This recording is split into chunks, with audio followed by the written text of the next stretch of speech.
the surface, not above. It is not a hoax.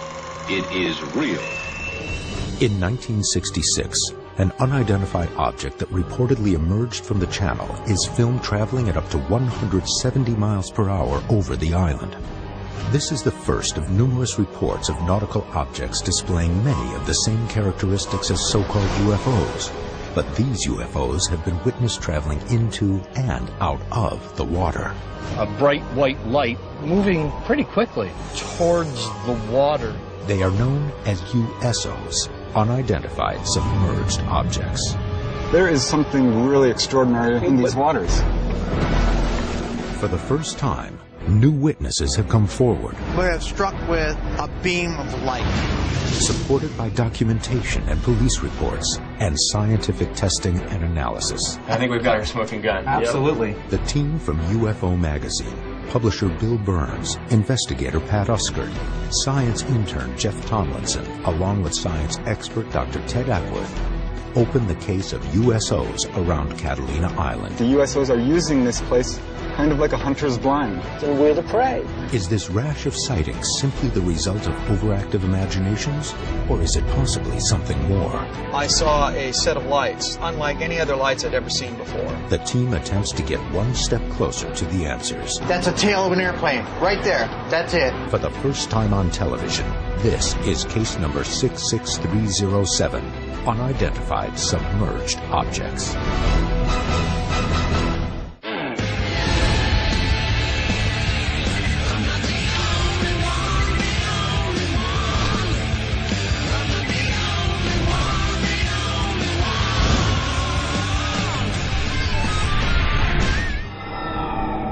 Catalina is a 175 square mile island, 22 miles to the west-southwest of Los Angeles, California. The Catalina Channel, which separates the island from the coast, is the main corridor for one of the busiest harbors in the world, the twin ports of Los Angeles and Long Beach. To most, the island appears to be an idyllic spot, but the mystery of this area stems not from what is above the surface, but what is beneath it. You are seeing an unidentified flying object. It all began on April 15, 1966, at approximately 9:45 a.m. An object with no tail and no visible means of propulsion was photographed over Catalina Island, traveling between 130 to 170 miles per hour. The film was taken by Leland Hansen. Mr. Hansen was a professional photographer working for the United States Navy. The craft, silver and disc-shaped, made no sound as it moved swiftly over the mountains and out of sight. This is the first recorded case of a UFO seen hovering around the island and over the channel. It wouldn't be the last. Here's the case. I just spoke with Noah Felice, who's a private pilot, who 30 years ago had an encounter with an unidentified submerged object, a USO in the waters off Catalina. When bam! The object illuminates him with a bright light, totally disorients him, and his plane crashes into what he says is a UFO in Rippers Cove. So you're saying that Noah Felice's plane crashed as a direct result of contact with a USO? That's what Noah says. Well, if we find that wreck, we might find evidence of USOs. That's right. Baywatch investigated this case 30 years ago, and they actually found the wreckage. Even if we do find it, 30 years later, aluminum under salt water, it's likely to have deteriorated. We'll do the best we can. Okay, so Pat, roll your equipment. Ted, you're doing the research. I'm out of here to talk to Noah Felice and fly the route.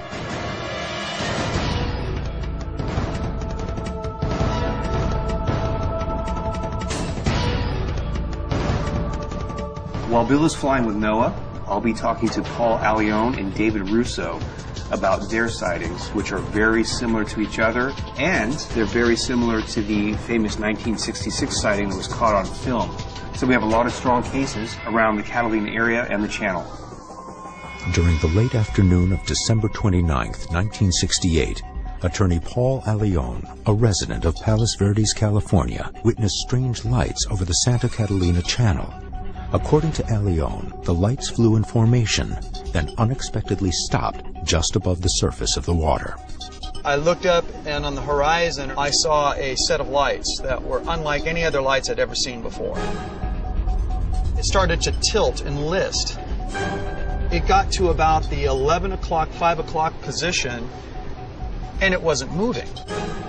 I really, to this day, can't tell you what it was. It was nothing I'd ever seen before or after. During the sighting, Allione clicked on his walkie-talkie and heard something that still disturbs him to this day.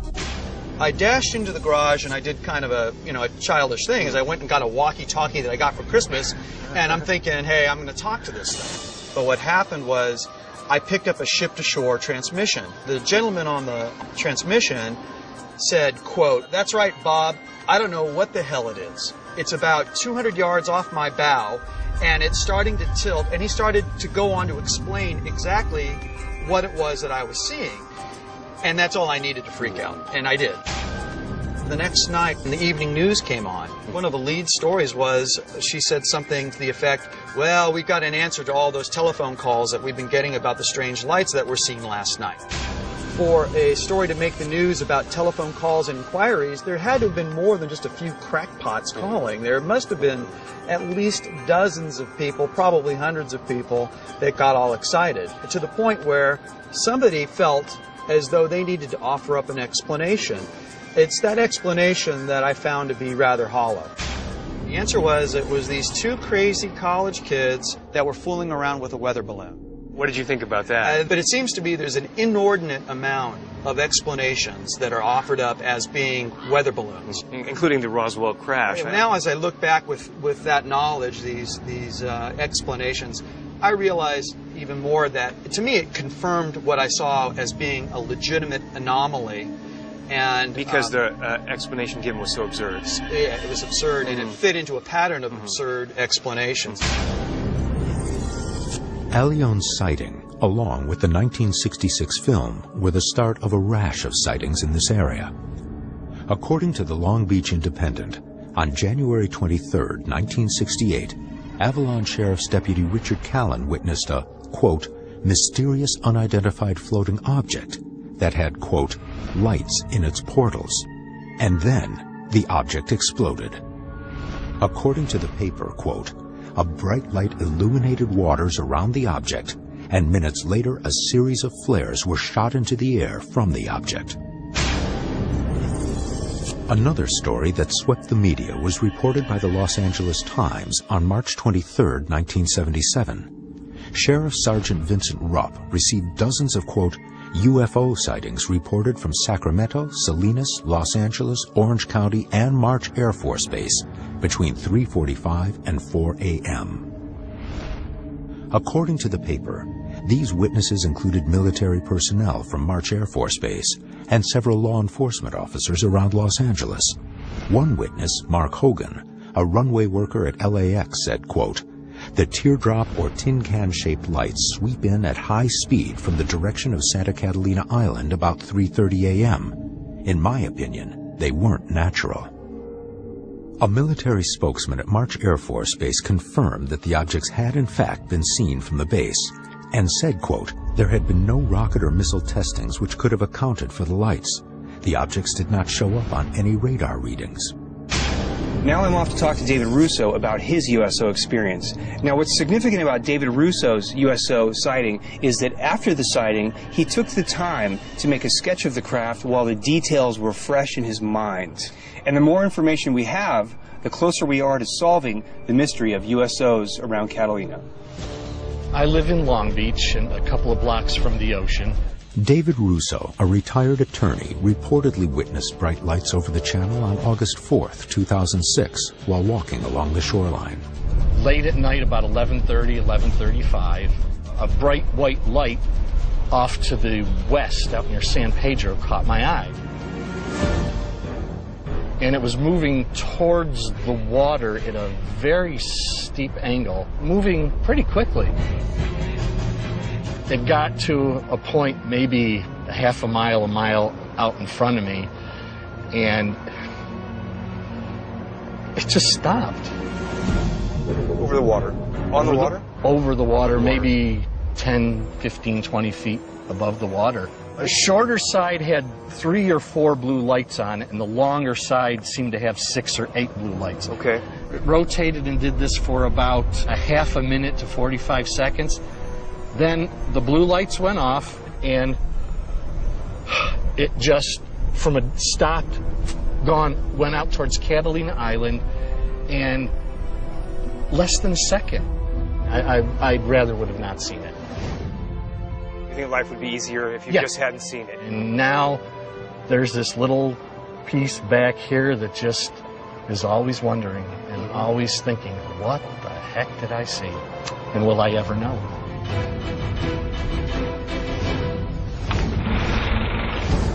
Is it possible that a USO somehow brought down pilot Noah Felice's single-engine aircraft in these same waters in 1980? That's a tail of an airplane, right there. That's it.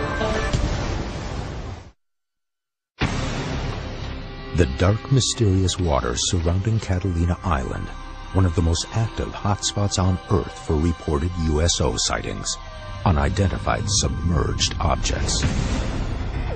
On January 26, 1980, a pilot's reported encounter with a USO above the Santa Catalina Channel left one man dead and has become one of the seminal USO events in history. Noah Felice, a pilot with 14 years' experience, and his cousin Mark take off from Catalina Island, heading toward Las Vegas in Noah's 1972 Piper Cherokee. According to Felice, he spots an object in the water. As he loops around to get a better look, the unidentified object suddenly shoots out a beam of light that renders Noah's plane inoperable. Moments later, the plane falls over 1,000 feet into the deep waters of the channel. Noah is rescued. His cousin Mark does not survive. And it's an important case for 3 big reasons. One, it's current. You're not talking about some 60-year-old case where all the witnesses have gone. 2, Noah's a pilot. He's a trained observer. He knows what he's looking for. He's not given to fantasies. 3, that credibility is tested in court because Noah Felice is a private investigator. In every single case, he's on the witness stand, he's testifying. It's as credible as you can get. It's a great story. We're excited to investigate. So why don't you tell me what it was like as you took off from here 28 years ago and flew out to the island? We took off, and just out of the clear blue sky, my little cousin told me he had 5 to 6 months to live. This was a person you'd known since you were what? Grew up together. We were as close to biological brothers, I think, as 2 males could get. Once he said that, then he had 5 or 6 months to live. I was going to get a vector in the air and go right straight to Las Vegas and kind of lighten the mood. So basically you were just going to head off to Vegas and spend some time together because you didn't know how long you really had. Noah and Bill board a plane to fly Noah's original route from 1980. You took off from here, and what happened then? We were flying along, and I started to get very strange feelings, kind of like when the hair goes back under your back, and I see a very strange object in the water about the size of 2 houses. No definitive shape that I can see because of the water. From here, Felice's account takes a radical turn. He says that as he came around to get a closer look at the craft, he saw figures. On the top of this object was a door. It wasn't really a person, but it wasn't not a person. I didn't know what to think. That's why I decided to make a turn and come around back and get a better view. And what happened then? We got struck with a beam of light. According to Felice, after he made this turn, he was blinded with an extremely bright light emanating from this object. The light tracked the plane for the next 34 seconds. At the same time, it seemed to also take control of the plane's instrumentation. It was alive. It was like a liquid light. That's when sound started shutting off. You couldn't feel the vibration in the chair from the engine. And we got hit with a second beam. The second beam, according to Felice, took even more control over the plane, finally bringing it to its tragic fate. The inside of the airplane was glowing, and I knew we were moving because The light was becoming more intense, and it seemed as though we would pass through not a doorway physical, but a doorway of a port or some sort of framework of the light. And then it was bang. Noah, along with his cousin Mark's body, were recovered by a Baywatch patrol craft 20 minutes later.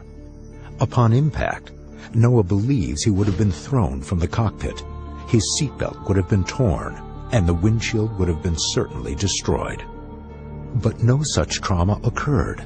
Noah only sustained a concussion and a broken leg. Noah is convinced that he was somehow rescued by the USO, and he further believes that when the plane is found underwater by the team, both seatbelts will be fastened and the windshield will be fully intact. It was unbelievable. I was freezing. I remember blood everywhere. I mean, it was horrible. It was bad. I was dead for 15 to 20 minutes before they found me. Dead for 15 to 20 minutes? That's close to a medical impossibility. Theoretically, after blood stops reaching your brain for something like 5 to 7 minutes, your brain cells shrink and you become brain dead. And the other thing, I don't understand why the sharks didn't get me. We're going to go down to the bottom of that trench, and if that plane's down there, we're going to bring it up. Let's see what we can find. We've just flown the route with Noah Felice to see where the USO shot him down. Now, it's up to Pat to get out there to find the wreck. Noah said he doesn't remember getting out of the cockpit, but he had no cuts or scratches on him. How did he get out of a cockpit if not through the windshield? Is the seatbelt attached? If it's attached, that gives credibility to his story that the aliens took him out of the seat. And what about the instruments? If we find an instrument magnetically locked in a certain position, it'll tell us what hit that plane.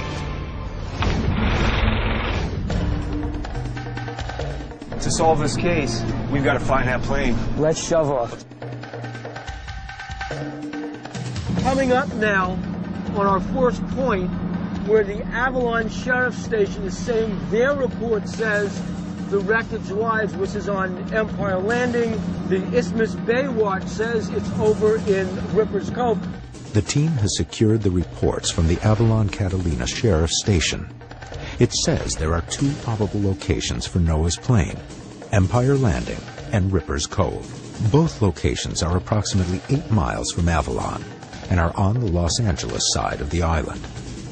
The team is heading to the first location, Empire Landing, where the water's depth reaches 60 feet. How much more do we have to go? Another 40 feet. Another 40 feet? Yeah. The team is lowering a side-scan sonar device that will be towed behind the boat.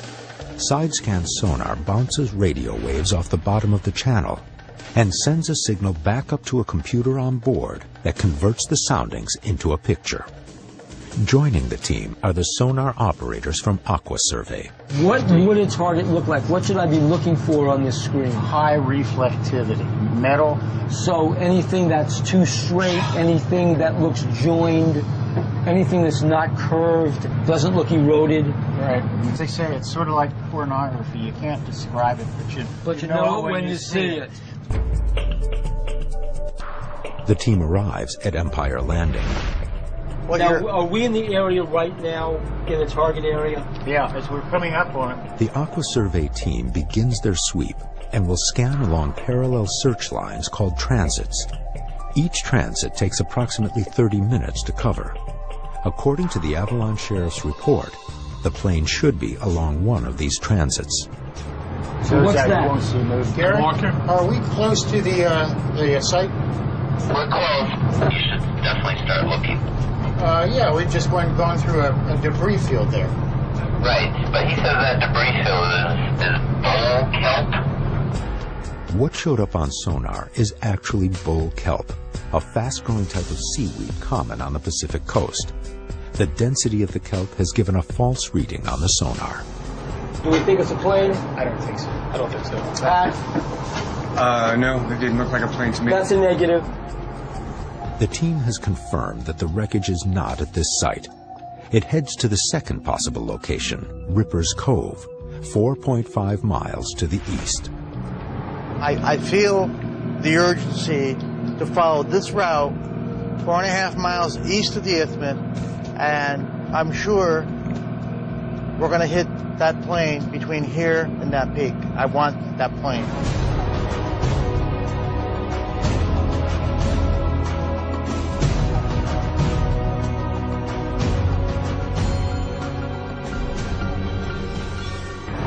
Oh, wait a minute. Wait a minute. Wait a minute. Wait a minute.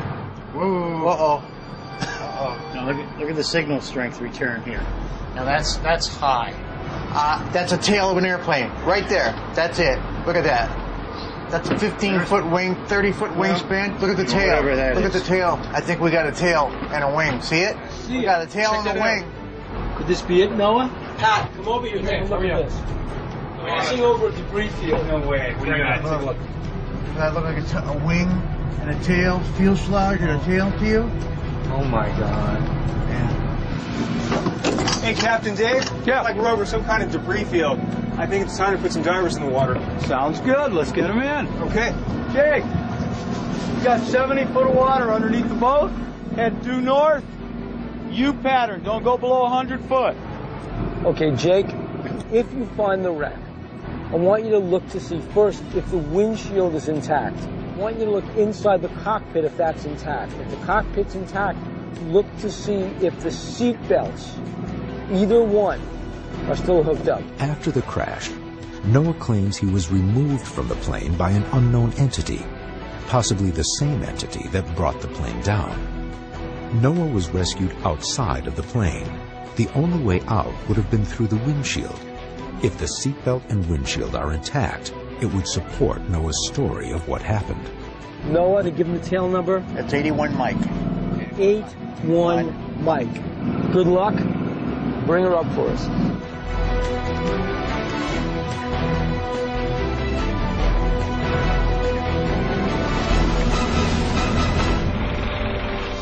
Has the team found the wreckage of Noah's plane? I found our target. Could this plane wreck show proof of contact with an unidentified submerged object?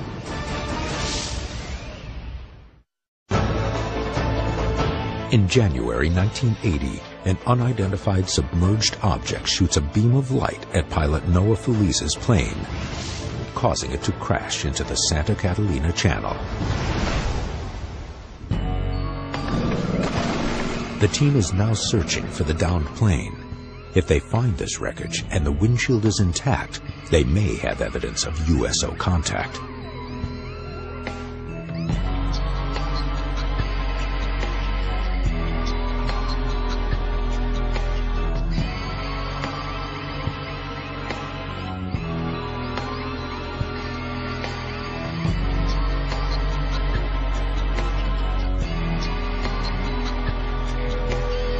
Jake, any luck? I know what that plate was from. It's a small boat. What? Small boat. Well, at first I thought it was a plane. I was like, oh man, here it is. You start like moving around, looking at it. I go to the back and I see this very familiar shape. It's an outboard motor. Outside of Felice's testimony, two other credible sources continue to list this area as the crash location: Catalina Baywatch and the Avalon Sheriff's Station. But now the mystery has deepened. The aircraft is not here. Jake's come out of the water and he's done a lot of diving. He found a lot of targets down there, but didn't find Noah Felice's plane. Where is it? We're going to send Jeff and Ted to the lab. They're going to analyze the currents, the slope, the tides, the winds. They're going to find out what might have happened to Noah's plane. This is a mystery, but maybe in the lab we can figure out what happened to all that wreckage of Noah Felice's plane. Since 1980, the plane could have drifted from its original position. Hey, John, Jeff. Hey. Jeff and I are here in Tyndall's lab, and we're going to recalculate the position, see if we can uncover any additional information that would help us get a better estimate of the location of the aircraft. Science producer John Tyndall will demonstrate the forces at work below the surface of the water and what effect that might have had on Noah's plane over the past 27 years. The Bernoulli effect basically says that fluid in motion has less pressure than static fluids. If you look at these two cards right here, we can actually pull them together by speeding up the liquid between them, or the fluid, in this case air, and we'll pull them right together. We see this all the time with airplane wings. The air moving over the top of the wing is moving faster than the air under the wing, creates a low pressure zone, you get lift. What we think might have happened to this wreck under the water is that as you have the wreck sitting there, and as the water currents are going over this, it's lifting it slightly, and if it's on an incline, it could be lifting and sliding down and lifting and sliding down and pumping itself deeper and deeper and deeper. Let's see if we can prove that the aircraft fuselage has been agitated by a Bernoulli effect. If you look at the topography of the location just offshore there on Catalina Island, you have a very steep cliff face coming down to the waterline, and then actually it continues at a very steep slope down into the depths. And if the aircraft landed up close to the shoreline, and we believe that it landed in 40 to 50 feet of water, that it settled onto the bottom at a steep slope angle, which could lead to it sliding, moving over 30 years down slope and down into the depths. So I'm going to start the current flow. It's going to be a little loud, but we'll just have to talk over that. Yeah, and you see how it's actually digging out underneath the front side of the object and building up material on the back side. Right there. Settling down. As water rushes toward the sample, the ocean floor would be pushed away, allowing gravity to pull the object further downhill. I think with the first dive, we didn't really have a good sense of just how steep this drop-off was. In order to determine the location of the plane after almost 30 years of drifting, Ted uses the length of the Catalina airstrip as a guide. Catalina airstrip at this scale is a little bit over 1.5 inches in length. We're getting a contour here that in about 0.2 inch is 60 feet of additional depth. The amount of drift caused by the current, along with the steepness of the ocean floor in this area, may have caused the plane to fall deeper into the channel. This effect is known as mass wasting. Mass wasting is any time you have movement of rocks, dirt, debris downhill being pulled by gravity. That's how you get mudslides, or in the case of underwater, you get the debris moving downhill. In this case, in Catalina, we have a number of the factors that would really exacerbate that effect.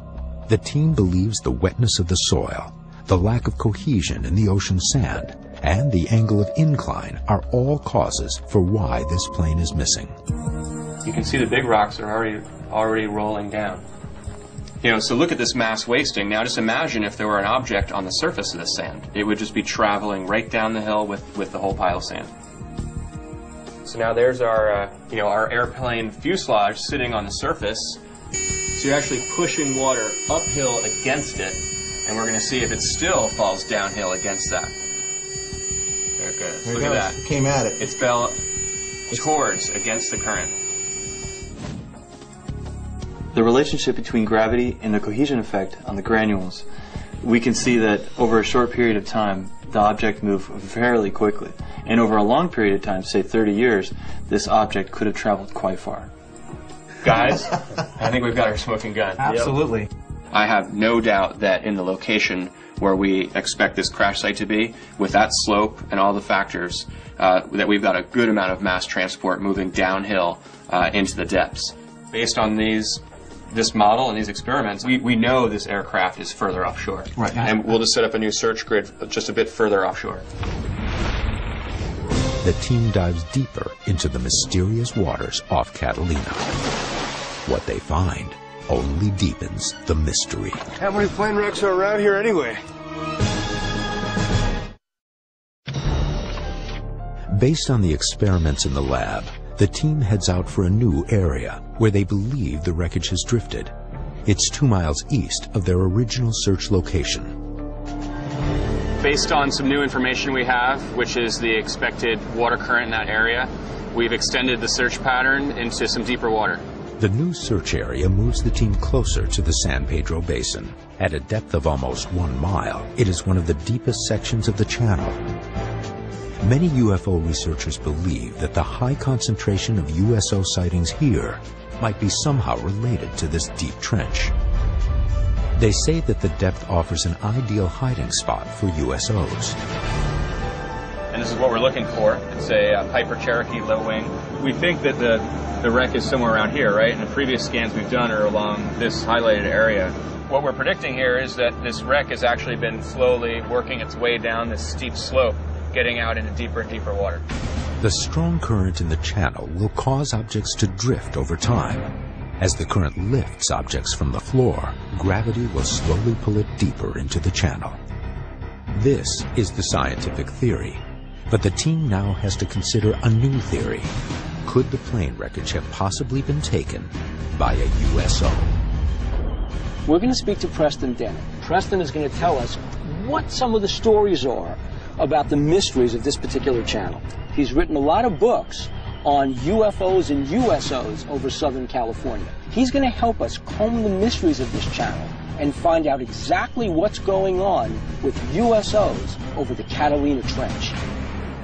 I think it's one of the hot spots for USO activity in particular in the world. It's extraordinary. The activity here goes back to at least 1947, the dawn of the modern age of UFOs. I've collected probably 50, 100 reports of this kind. Just this area here. USO researcher and author Preston Dennett has tracked numerous reports in the Santa Catalina Channel and has a controversial theory on the concentration of USO sightings in this area. And I came up with a theory that perhaps there is an underwater base here, which sounds fantastic, I know, but how else can you explain the huge number of reports? Why would they choose this place as a base of all places? They're here because of us. And what's unique about this particular area is it's very close to a large population base, Los Angeles. So my theory is that the USOs are using this place kind of like a hunter's blind. They're able to hide their craft, do whatever they need to do, and still have access to a very large population base. Turns out that the geography of this area is riddled with caves and underground tunnels leading from, say, Edwards Air Force Base to Vandenberg to Catalina Island. So there is some military involvement here. I've got a case which took place here in 1967. A gentleman was actually abducted right here in Avalon Harbor off the boat, and he recalled under hypnosis being taken into an area where there was rock walls. He had the distinct impression this was underground. It had to be somewhere close. Where else would it be but, you know, in the bay here? The Santa Catalina Channel has a depth of almost 1 mile, and if there were caves and tunnels beneath the water, conventional technology would have trouble even confirming their existence. We cannot travel to the extreme depths that these craft can. Even our big nuke submarines can't travel down to those bases? Not with the ease that these craft can do. These craft are able to actually come up out of the water and fly straight up. We have nothing that can do that. Had you thought about what kind of technology it takes that they may have to do this? Whatever it is, it's way beyond, I think, anything that we have. What's spooky that you're telling me about is when you call this place a hunter's blind. Because if it's a hunter's blind, there's a hunter. And the only other people around here are us, and we're the prey. I know. It's a little disconcerting. I think the witnesses, they come to the realization that we are not alone, and that we have not been alone for a long, long time. Well, if I'm a little bit green in the face, it's because the crossing to Catalina was a bit rough. We had about an hour of bouncing on 8-foot swells, so that didn't really go well with my scrambled eggs breakfast that I had this morning. Let's get this fish in the water. Yeah. Okay. Captain Ray Arnst has been sailing the waters of the Catalina Channel for over 20 years. Okay, we're set up and rolling. Let's make it record. We've got our side scan sonar in the water, or fish as it's called, and we're going back and forth on our grid searching for our target. Got a little bit of a hit on the side scan. What we want to do now is we want to run the sounder over it, see if we can find a target. So what does the hit look like? Cylindrical. Cylindrical. Like an aircraft fuselage, perhaps? Yeah. Would we not also see wings or anything else? Why would we only see the fuselage? Could have broken off on impact. It could be the orientation where you can't see the wings. Maybe you're looking right down along the way. Lots of reasons. The team continues its search of Ripper's Cove. Hey, Ted, better take a look at this. What do you got? I want to look just like an airplane on the side scan. Excellent. Very distinctive. Looks like an engine, wings. That definitely looks like an airplane. Wow, so it's not just a target, it actually looks like a plane. That's an airplane. Actually, I'm going to go in the water with you this time. Let's both go. I'm really excited that we have a target that actually looks like a plane, and there's a high likelihood that this is the plane. If he was taken by extraterrestrials from the craft, the windshield wouldn't be broken, and the seatbelt should still be intact. So I'm hoping to find a windshield that is not broken and seatbelts that are intact. And that would lend credibility to his story of extraterrestrial contact. Pat and Ted search a plane crash site at 33 degrees 27 minutes north and 118 degrees 25 minutes west. The wreck sits approximately 100 feet below the surface. It is a small, discolored plane that matches Noah's description. Could this be Noah's plane? And if it is, can the team confirm that it was brought down by an unidentified object?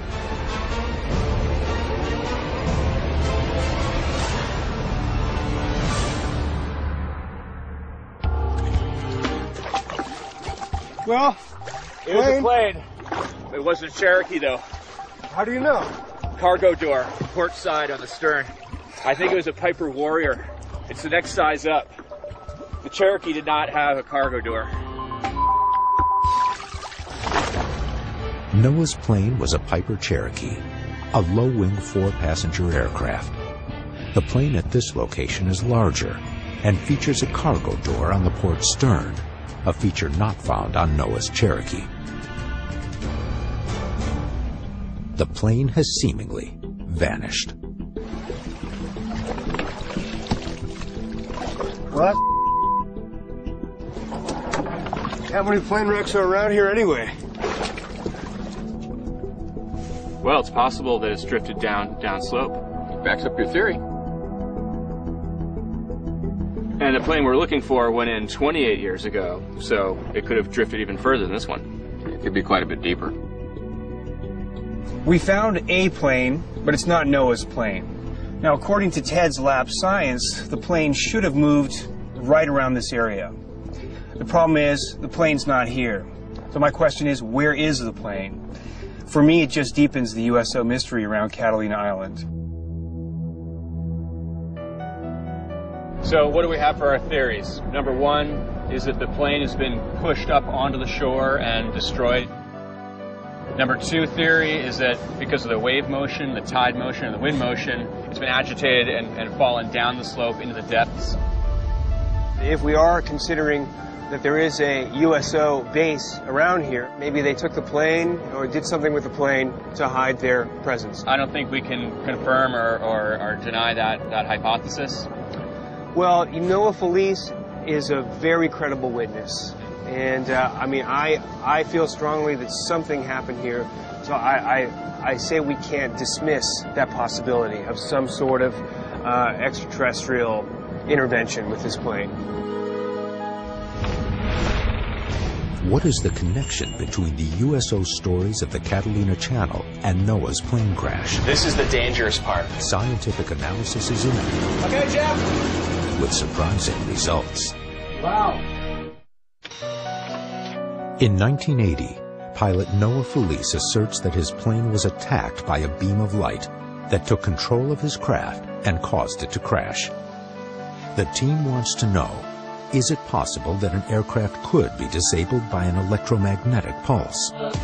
Speculation is that this USO sent an electromagnetic pulse, or an EMP, at the aircraft, disabling it, so he found himself with no power and crashed. The team meets at Tyndall's lab to test this hypothesis. This one's going to be a little bit dangerous, but I think it's going to give us some amazing insight into the case with Noah Felice and the USO. We're going to see if our strong EMP pulse can disable the function of the engine. We've taken a very, very powerful electromagnet. Turn it on a little bit there, Jeff. You can see it holds the magnet. Now turn it off. Okay. This magnet is unlike your regular magnets, which have a north and south pole, and they remain that way. This magnet is an alternating current magnet. It's working off the AC, and it's fluctuating back and forth. Now that means we can induce current That is to say, we can take this magnetic field, put it in close proximity to this steel bar, and cause the electrons to flow in that winding, and it'll light this light. Okay, Jeff, turn that baby up.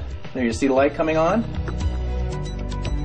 This demonstrates how you can actually create and control and direct a magnetic field and apply that to some other object without even touching it, from distance, and induce an electrical current. The electrical current used to run the airplane engine could have been interrupted by a strong electromagnetic force. If the reports are true, and the object did indeed shoot a strong electromagnetic beam that engulfed Noah's plane, that beam could have shut down the engine. In the magneto of an engine, basically on the flywheel you have a permanent magnet. And what happens is, as the flywheel goes around, it passes through this coil and generates an electrical impulse which comes up to the spark plug and fires the engine off. So what we're going to try to do now is see if we can induce a current that this engine is not counting on that'll cause the spark to die and the engine to die, as was alleged in the USO incident.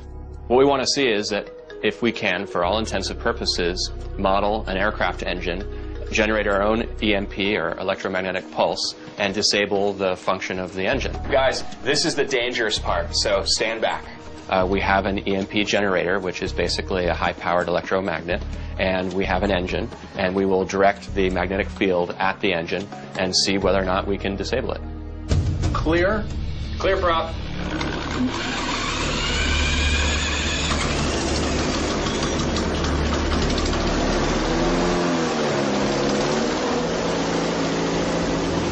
Okay, Jeff. Pull.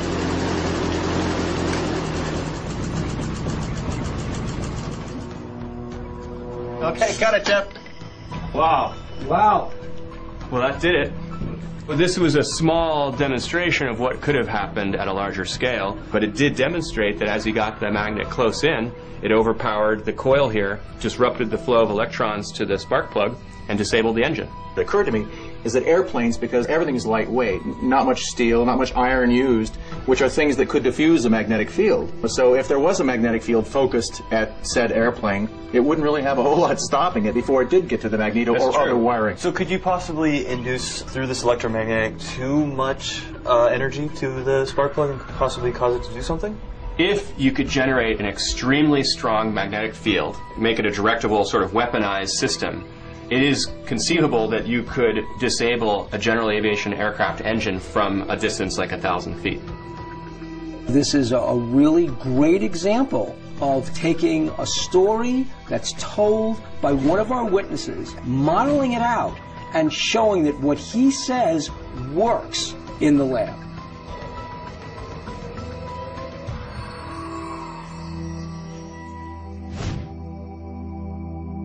I believe that this area is some kind of UFO hotspot based on the highly credible witness testimony alone. I think it's all mostly anecdotal evidence. It's testimony and stories from people. And frankly, without finding that aircraft, I don't have the scientific evidence, the meat that I can get into to really come to any kind of conclusion. Well, where are you with Preston Dennett's theory that the USO itself took the object because there were traces of that USO on the object? If we're to believe that they intervened in Noah Felice's crash, then we can't deny the possibility that they intervened again and did something with the plane. The science behind USOs says it's enormously possible. Our witnesses that we've interviewed, phenomenally credible. In fact, their stories are frightening. We have documentation going all the way back to Christopher Columbus, and from Christopher Columbus all the way to recent calls to the sheriff's station up in Lost Hills that people have seen USOs. You put all these together, and I believe that USOs are real. I believe they're real. I believe they're out there. I believe they're here and have been here for thousands of years.